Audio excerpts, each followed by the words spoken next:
Hi guys! Hi everyone! Good evening! This is Manay Gina and welcome back sa aking YouTube channel. So guys, another mini vlog for today's video. Pero bago ang lahat, may papanood muna ako sa inyo guys. Si Arjo Atayde. Hindi ako sure kung anong trabaho nito pero pwede to... Si artista yan, tatak ako kasi.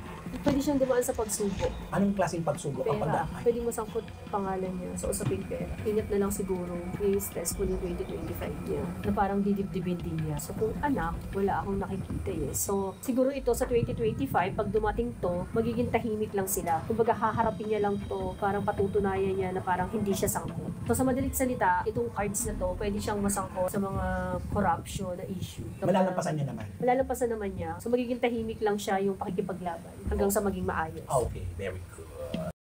So guys, ayan napanood natin at mukhang nahulaan din naman ni Mamo Iskoto ang nangyayari ngayon sa buhay ni Arjo Atayde. So ito guys, binalikan ko ito, hinulaan niya si Arjo 8 months ago.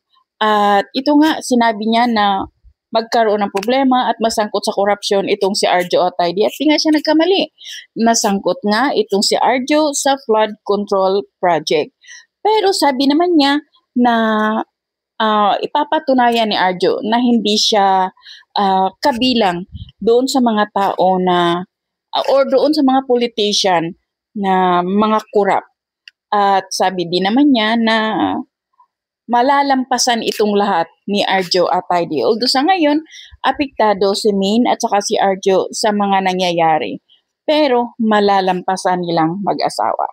So yun lang guys. Thank you for watching. Bye!